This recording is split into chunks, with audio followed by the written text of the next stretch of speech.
Hello dear student, welcome to our education platform pi engineers point में आप सभी लोगों का बहुत बहुत स्वागत है। वेलकम है। लास्ट लेक्चर तक आप लोगों ने देखा था आपका स्ट्रक्चरल एनालिसिस में कि कैसे हम ट्रसेस में zero member force find out करते हैं और उसके लिए बहुत जो नोटेशंस आपको गिवन थे उनके बारे में हम लोगों ने स्टडी कर ली थी। लेक्चर नंबर 1 से आप लोग प्रॉपर्ली देखते हैं, आप लोगों को बड़ा शॉर्टकट तरीके से जो यूनिवर्सिटी पर्पसेस से है या जो भी आपका कंपटीशन एग्जाम के पर्पस से उसके हिसाब से आप लोगों को बताया जा रहा है। ठीक है, क्वेश्चंस की प्रैक्टिस आप लोग ज्यादा से ज्यादा करें। ठीक है, आपके पास जो भी क्वेश्चन बैंक हो। चलिए हम बात करते हैं कि ट्रसेस में फोर्सेस कैसे फाइंड आउट करेंगे, क्योंकि बड़ा जरूरी है ट्रसेस में आपको फोर्सेस फाइंड आउट करते आना चाहिए।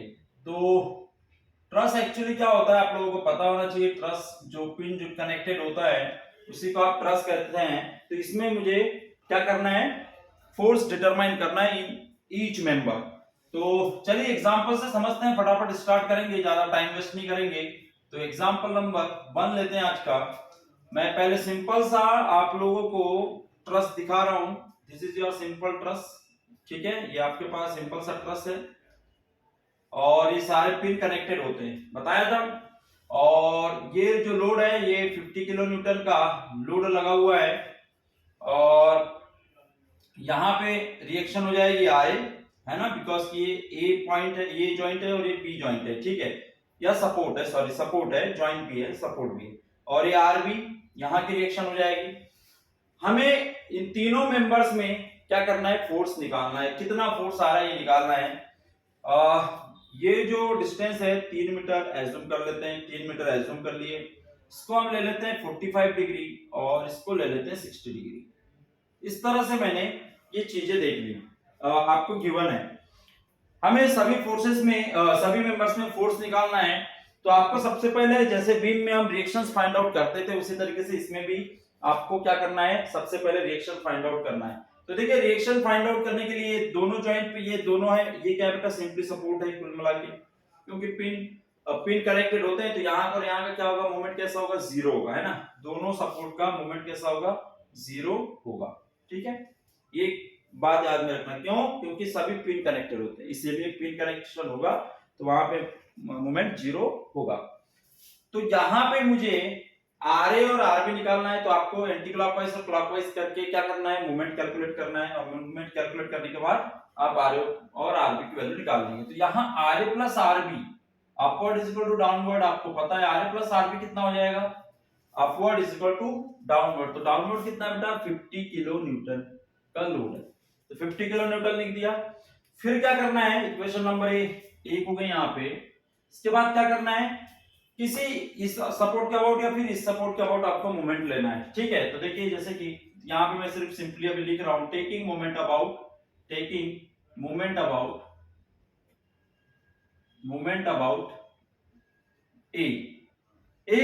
मैं मोमेंट ले रहा हूं। तो ए के अबाउट मोमेंट लूंगा तो clockwise is equal to anti clockwise होगा।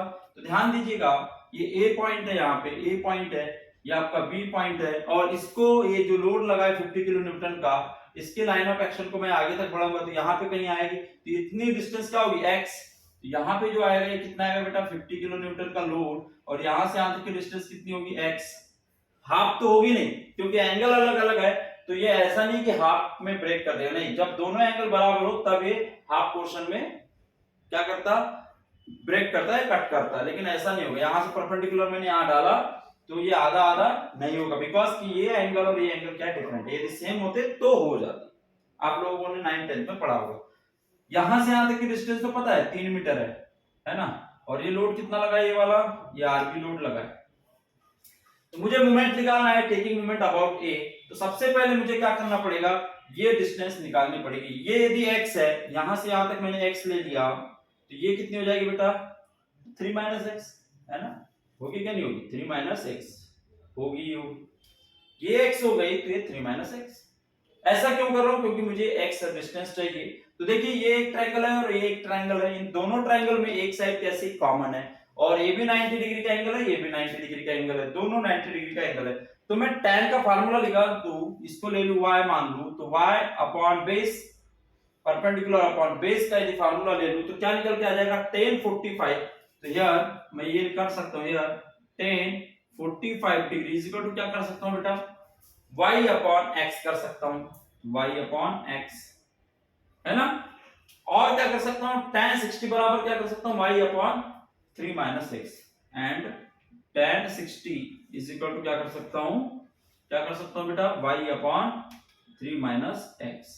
ठीक है, तो यहां से y की वैल्यू निकल के आ जाएगी, y बराबर क्या आएगा बच्चा, इसकी इधर मल्टीप्लाई करो तो x tan 45 डिग्री, और यहां से y इज इक्वल टू कितना आएगा, ये y है आपका, यहां पे y बराबर कितना आएगा बेटा, 3 माइनस x tan 60 डिग्री। ठीक है, तो इन दोनों को आप बराबर लिख सकते हो, तो यहां से क्या हो जाएगा बेटा, x tan 45 is equal to कितना हो जाएगा, 3 माइनस x tan 60 डिग्री। ये हो गया।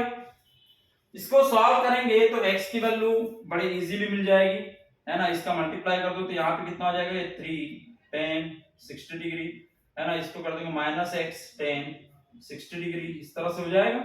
इसको सॉल्व करेंगे तो x को बाहर एक साइड ला लेंगे तो x tan 45, यहाँ पे x tan 45 लिख दो, इसको इधर लेके आऊंगा तो प्लस x tan 60 डिग्री बराबर क्या हो गया, 3 tan 60 डिग्री, राइट। तो यहां से x बराबर x कॉमन निकाल दूंगा तो ये कितना है, x tan 60 डिग्री, राइट। तो यहां से x कॉमन निकाल दूंगा तो यहां कितना बचेगा बेटा, tan 45 प्लस tan 60, और यहां पे कितना हो गया, 3 tan 60 डिग्री, राइट। देखिए बड़ी सिंपल प्रॉब्लम है ये, कोई प्रॉब्लम नहीं होना चाहिए, ये तो मैं आप लोग करके इसलिए बता रहा हूं क्योंकि कंफ्यूज ना हो। ठीक है, तो यहां से x की वैल्यू क्या मिल जाएगी बेटा, डायरेक्टली मैं देखो अभी x की वैल्यू लिख रहा हूं तो 3 tan, मैं ऐसा क्यों कर रहा हूं आप लोगों को मैं बताता हूं अभी, है ना, शॉर्टकट भी कर सकते हैं। 3 tan 60 डिग्री डिवाइड बाय क्या हो जाएगा, tan 45 degree plus tan 60 degree. यहां से x की वैल्यू मिल गई, कैलकुलेटर यूज करें, 3 tan 60 डिग्री करें, अपॉन में tan 45 प्लस tan 60 करें, डिवाइड दें, जो आंसर आएगा वो वैल्यू हो जाएगी x की। तो देखो यहाँ पे एक चीज देखिए, x मैंने ये लिया है, ध्यान दीजिए x मैंने ये लिया है, तो ऊपर में जो एंगल आया है वो अपोजिट वाला है, ध्यान दीजिएगा 60 आया, ये x लिया तो यहाँ पे 60 आ गया, देखिए tan 60, और नीचे क्या है, tan 45 प्लस tan 60। तो क्या मैं फार्मूला लिख सकता हूँ यहाँ पे, x बराबर क्या होगा, 3 क्या है, ये लेंथ है ना, तो L tan theta 1 upon tan theta 1 plus tan theta 2, इस तरह से मैं फार्मूला लिख सकता हूं। बिल्कुल बन गया, देखिए फार्मूला ही बन गया आपका। बस एक बात याद में रखना कि ये जो x जिसको मानते हैं वो उसके वो वाला आपको एंगल नहीं लेना है, उसके अपोजिट साइड का एंगल लेना है, ऊपर साइड में, तो आपके x की वैल्यू डायरेक्टली मिल जाएगी। ठीक है, तो चलिए यहाँ पे मान लेते हैं कि x की वैल्यू जो आगे इसको सॉल्व करेंगे तो एज्यूम कर लेते हैं x की वैल्यू जो आ रही है मेरी कितनी आ रही है, 1.5 मीटर आ रही है ना, लगभग आप देख लेना कैलकुलेट करके कितनी आ रही है, 1.5 मीटर आ गई। ठीक है, x की वैल्यू आ गई, तो मेरा मूवमेंट क्या हो जाएगा, मैं इसे क्लीन कर रहा हूं थोड़ा सा, है ना, ध्यान दीजिएगा इधर। तो यहां से मूवमेंट क्या हो जाएगा, देखिए तो नाउ मूवमेंट लेंगे हम, मूवमेंट यही वाला, यहां पे मूवमेंट ले रहा हूं, ये डिस्टेंस कितनी आ गई बेटा, x बराबर कितना आ गया मेरा 1.5 मीटर। देखना ये कितना आ रहा है, इसको सॉल्व करना, 1.5 लगभग हो गया, 1.7 कुछ आएगा, देख लीजिएगा। तो 1.5 ये हो गया, तो क्या हो जाएगा, anti clockwise is equal to clockwise, ये इसके अबाउट में हुआ था, एंटी क्लॉकवाइज और एक क्लॉकवाइज, तो anti clockwise is equal to clockwise करना है।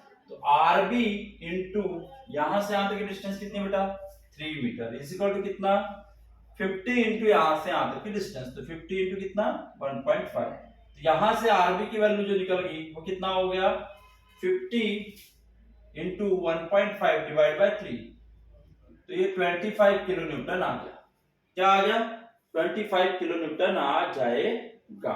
किसकी वैल्यू आ गई है, RB की वैल्यू। ये 1.5 आएगा नहीं, है ना, कम आएगा, 1 नहीं, ये 1 मीटर ही मान लेते हैं, 1.5 नहीं आएगा, 1 मीटर। तो आप देख लेना कितना आ रहा है, मुझे पता नहीं, 1 मीटर ले लो, क्योंकि आधा आधा तो होगा ही नहीं, है ना, 1 1। तो ये कितना आ जाएगा बेटा, 50 को 3 से डिवाइड करो, कितना होगा, कितना होगा, 1 टाइम्स चला गया, बच गया 2, तो 8 टाइम्स, तो 18 पॉइंट्स कुछ आएगा 33 किलो न्यूटन में वैल्यू आ गई। तो आर ए की वैल्यू कितनी हो जाएगी, यहां से R A plus R B बराबर 50 है, तो 50 में से 18.3 माइनस कर दूंगा, तो आर ए निकल के आ जाएगा। तो 50 माइनस 18.3 माइनस कर दो, तो 50 में से 18 चला गया, कितना बच गया, 32, और 32 में से 0.3 चला गया तो कितना बच गया, 31.7 किलो न्यूटन। तो ये होगी मेरी आर ए की वैल्यू। तो वेरी सिंपल, बड़े आसानी से आप आर ए और आर बी निकाल सकते हैं। This process is very important. आपको मैंने जो प्रोसेस बताई है उसको आप लोगों को ध्यान में रखना है कि कैसे हम सॉल्व करेंगे। क्या, इसे आप नोट कर लें अच्छे से ताकि आप लोगों को कंफ्यूजन ना हो, है ना। इसके बाद में आप जॉइंट मेथड का भी यूज कर सकते हैं या फिर क्रॉस सेक्शन मेथड का भी यूज कर सकते हैं, ठीक है। तो सेक्शन मेथड जो है, मेथड ऑफ सेक्शन जो है वो थोड़ा सा मतलब है तो एकदम सिंपल, लेकिन आप लोग कोशिश करें कि मेथड ऑफ जॉइंट यूज करें, ठीक है। मेथड ऑफ जॉइंट ज्यादा मेंबर के लिए यूज नहीं कर सकते। मैक्सिमम आपके कंपोनेंट्स जो होना चाहिए, मेंबर होने चाहिए, वो 3 होने चाहिए। एक जॉइंट पे 3 मेंबर, उससे ज्यादा नहीं होने चाहिए, नहीं तो क्या होगा, डिफिकल्ट हो जाएगा केस और आपकी वैल्यूज नहीं निकलेगी, ठीक है। तो देखते हैं मेथड ऑफ जॉइंट का यूज करते हैं। इसके आगे x की वैल्यू निकल गई है, आर ए आर बी निकल गया, सब कुछ निकल गया। मैं इसे रफ कर रहा हूं, इसे आप लोग वीडियो को पॉज करके आप लोग लिख लीजिएगा कि कैसे हम सॉल्व करते हैं। देखिए ये फार्मूला जो आ गया, मैंने फार्मूला बता दिया है, इस फार्मूले से आप x की वैल्यू डायरेक्टली मेजर कर सकते हैं, ठीक है। तो चलिए जॉइंट लेते हैं using joint method. Using joint method, ध्यान देना जॉइंट मेथड कैसे यूज करते हैं। यूजिंग जॉइंट मेथड मैंने ट्रस का यहाँ पे डाला भी, एक एग्जाम इंजीनियर मैकेनिक्स में ट्रस का जो है वो डाला भी है ना, लेकिन अभी टॉस की बात कर रहे हैं। मैं यहाँ पे एक बार फिर से रिवाइज कर रहा हूँ चीजों को। तो जॉइंट में हमेशा पहले एंड वाले ले लो तो ज्यादा अच्छा है, सपोर्ट वाले। तो ए जॉइंट ले रहा हूँ, ए जॉइंट ले रहा हूँ, टेकिंग जॉइंट ए जॉइंट ले लिया। तो ए जॉइंट ले लिया तो देखिए इस तरह से है क्या बेटा, ये जॉइंट, जॉइंट के ऊपर फोर्सेस आपको आउटगोइंग दिखाना है। मेंबर में आपको फोर्सेस आउटगोइंग दिखाना है, चाहे कुछ भी हो, ठीक है, कैसा हो उससे मतलब नहीं, आउटगोइंग दिखाना है। तो A B C, AC member है तो फोर्स इन एसी मेंबर। ये रिएक्शन है, जैसी रिएक्शन है वैसी ये रिएक्शन आ रहे ये है ना। और इधर एक मेंबर गया ये, तो ये मेंबर कहां से कहां गया बेटा, ए से बी की तरफ, तो एफ ए टू बी। और ये एंगल कितना है 45 डिग्री, तो ये 45 डिग्री इस तरह से। तो ये जॉइंट मैंने ए ले लिया, ये मेरा ए जॉइंट था, तो ए जॉइंट ले लिया, मार्क कर दिया। अब इंक्लाइन फोर्स है ये, तो इंक्लाइन फोर्स को आप इस तरह से रिजॉल्व कर देंगे और इस तरह से रिजॉल्व कर देंगे। रिजॉल्व करना बताया मैंने मैकेनिक्स के लेक्चर, देख लेना। इसको ऐसे रिजॉल्व कर दो और ऐसे रिजॉल्व कर दो, है ना। जब भी देखिए 4 मेथड है, ये 4 याद रखो, इसको ऐसा है तो ये ऐसा हो जाएगा और ये ऐसा हो जाएगा, ये हो जाएगा, ये पी है तो ये साइन थीटा हो जाएगा, ये थीटा एंगल से है तो पी साइन थीटा, और ये पी कॉस थीटा। मैं बता चुका हूं इसलिए मैं फिर से बता दे रहा हूं, है ना, जल्दी जल्दी कर रहा हूं मैं थोड़ा सा। देखिए ये पी है, ये थीटा एंगल है, तो ये हो जाएगा और ये हो जाएगा, तो ये हो जाएगा पी कॉस थीटा। जिसके साथ एंगल बनता है, जिसके साथ एंगल बनता है वो हॉरिजॉन्टल एक्सिस, तो ये पी कॉस थीटा और ये क्या हो जाएगा P sine theta. Force outgoing है तो आउटगोइंग ही दिखाएगा। यदि ये इनकमिंग होता, यदि ये इनकमिंग होता इस तरह से, यदि ये इनकमिंग होता तो ये भी क्या होता बेटा, इनकमिंग। तो ये बात हमेशा ध्यान में रखें। तो आई होप कि आप लोगों को समझ में आया, मैं कर चुका हूं इन चीजों को। मैकेनिक्स आप देख सकते हैं, लेक्चर देख लेना। तो इस तरह से आपको रिजॉल्व करते आना चाहिए, कई लोगों को नहीं आता इसलिए मैंने बता दिया। तो चलिए एफ ए सी को करते हैं। तो एफ ए सी इसके ऊपर आ जाएगा, एक एफ ए सी कॉस कितना हो जाएगा बेटा 45 डिग्री, और एक यहाँ पे हो जाएगा इधर एफ ए सी, इसको लिख दे, ये किधर हो जाएगा ऐसा परपेंडिकुलर, है ना, एक हॉरिजॉन्टल और एक परपेंडिकुलर। ये हो जाएगा क्या F A C sine 45 degree. इस तरह से रिजॉल्व हो। वर्टिकल ये सही से बना लो आप लोग, है ना, कोई दिक्कत नहीं बेटा। ये वर्टिकल हो गया, ये हॉरिजॉन्टल कंप्लीट। अब यहाँ पे आपको क्या देखना है, vertical force is equal to 0 होता है, sum of vertical force is equal to 0 and sum of horizontal force is equal to 0 होता है। किसमें कहा गया ऐसा, इक्विलिब्रियम कंडीशन में, राइट। तो समेशन ऑफ हॉरिजॉन्टल फोर्स एक बार ले लेते हैं, तो क्या हो जाएगा, समेशन ऑफ हॉरिजॉन्टल फोर्स का मतलब है राइट हैंड बराबर लेफ्ट हैंड लेना है। तो राइट हैंड में कितने जा रहे हैं बेटा, दोनों जा रहे हैं, देखिए F A B plus F A C cos 45 degree is equal to right hand में कोई जा रहे हैं, ये राइट हैंड में जा रहे हैं, लेफ्ट हैंड में कोई जा रहे हैं क्या, नहीं जा रहे हैं, मतलब जीरो। तो यहां से एफ ए बी बराबर क्या निकल के आ जाएगा, एफ ए बी की वैल्यू है क्या, नहीं है, एफ ए सी की वैल्यू निकल के आई क्या, नहीं निकल के, तो अभी इसको ऐसे ही रखो and summation of horizontal force is equal to zero ले लेते हैं। तो समेशन ऑफ हॉरिजॉन्टल फोर्स में क्या होता है कि upward is equal to downward लेना है। तो अपवर्ड फोर्स कितने, देखिए जिसको आप रिजॉल्व करते हैं उसके बाद उसको लेना नहीं है, इंक्लाइंड फोर्स को नहीं लेना है, सिर्फ उसके कंपोनेंट को लेना है, ठीक है, ये बात है। तो हॉरिजॉन्टल फोर्स वर्टिकल फोर्स देखिए upward is equal to downward, तो अपवर्ड फोर्स क्या है, F A C sin 45 degree is equal to downward force क्या है, कुछ नहीं है, अपवर्ड है, ये भी अपवर्ड है, ये भी अपवर्ड है, तो ये प्लस क्या आ जाएगा आर ए, और इधर कितना डाउनवर्ड कितना है, जीरो, तो जीरो। तो यहां से एफ ए सी निकल जाएगा, क्यों निकल जाएगा, क्योंकि आर ए की वैल्यू आपको पता है। तो एफ ए सी बराबर क्या हो जाएगा, minus R A upon sine 45 degree, ठीक है। तो यहां से आर ए की वैल्यू कितनी है बेटा, हमारे पास आर ए की वैल्यू कितनी है 31.7, मोटा मोटा हम लोगों ने निकाला था, तो कितना है 31.7, और ये नीचे कितना है sin 45 की डिग्री वैल्यू। तो ये आ गई एफ ए सी की वैल्यू, किसमें, माइनस में वैल्यू आ रही, मतलब इसमें कंप्रेशन है, माइनस में वैल्यू आने का मतलब क्या है, मेंबर कंप्रेशन में है। तो माइनस क्या होता है, minus sign source, minus sign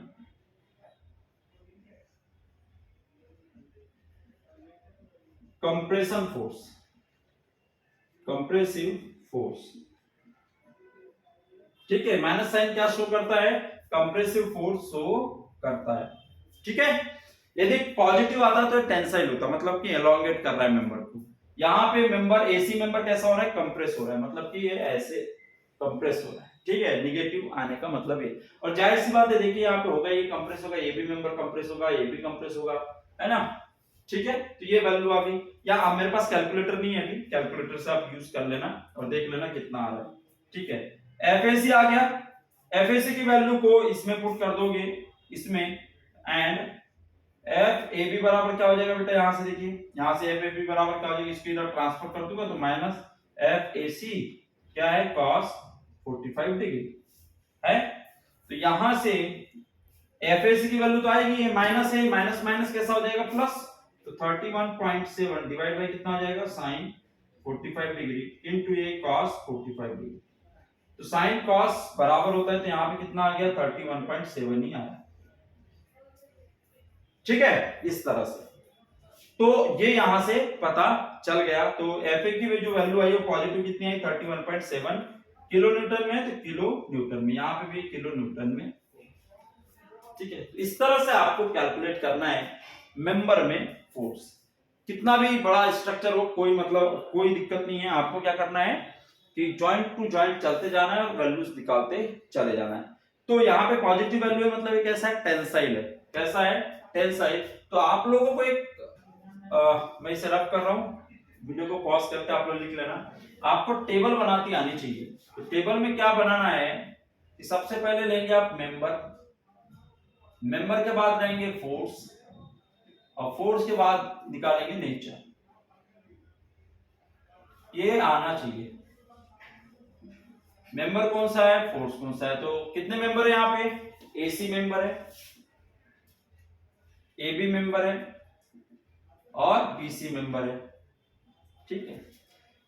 BC बोलो या सीबी बोलो, बात बराबर, कोई दिक्कत नहीं, एसी बोलो या सीए बोलो, तो इससे घबराना नहीं, ठीक है।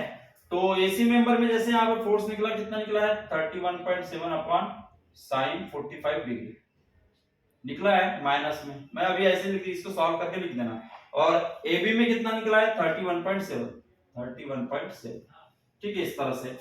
अब ये माइनस में है, तो ये क्या होगा, कंप्रेशन, कंप्रेसिव, कैसा होगा ये, कंप्रेसिव। और ये प्लस में है, तो ये कैसा होगा, टेंसाइल होगा, अंडरस्टैंड। अब बीसी मेंबर भी कंप्रेशन में ही होगा, बीसी मेंबर भी कंप्रेशन में ही होगा, लेकिन इसकी वैल्यू कितनी आएगी आप निकालेंगे। जॉइंट आप लोग बी लीजिएगा, जैसा मैंने अभी प्रोसेस किया उसी तरीके से बी जॉइंट ले, बी जॉइंट लेंगे तो कैसे होगा बेटा, यहाँ पे देखिए बी जॉइंट इस तरह से हो जाएगा, ये हो गया ए बी से सी की तरफ एफ बी टू सी, ये रिएक्शन कितना हो जाएगा आर बी, और इधर एक मेंबर जाएगा कितना है इधर एफ बी से ए की तरफ, बी से ए बी बोलो चाहे बी ए बोलो, ए बी की वैल्यू निकल चुकी है ना। सिर्फ आप एक इक्वेशन लेंगे कोई भी, इसको पहले तो रिजॉल्व कर दोगे, 60 डिग्री रिजॉल्व कर देंगे तो इस तरह से रिजॉल्व हो जाएगा, ये क्या हो जाएगा F B C sine 60 degree हो जाएगा, और ये किधर आ जाएगा, ये क्या हो जाएगा F B C cos 60 degree. तो समेशन ऑफ वर्टिकल फोर्स बराबर 0 ले लो, है ना, तो यहां से एफ बी सी की वैल्यू निकल के आ जाएगी, और जो भी आएगी वो यहाँ पे लिख देना। तो इस तरह से टेबल भी बन जाती है फोर्स और मेंबर की, ठीक है। तो वेरी सिंपल, वेरी इजी। मिलते हैं नेक्स्ट लेक्चर में, कुछ बेसिक प्रिंसिपल्स देख लेंगे किसके कुछ और भी एक दो टर्म्स के न्यूमेरिकल देख लेंगे सिंपल से, कैसे फाइंड आउट करते हैं, क्योंकि बड़ा इंपॉर्टेंट है स्ट्रक्चरल एनालिसिस में। उसके बाद हम बात करेंगे जो इंपॉर्टेंट लॉज हैं आपके किसमें स्ट्रक्चर में, उन लॉज की बात कर लेंगे, ठीक है। चलिए मिलते हैं नेक्स्ट लेक्चर में, थैंक यू सो मच।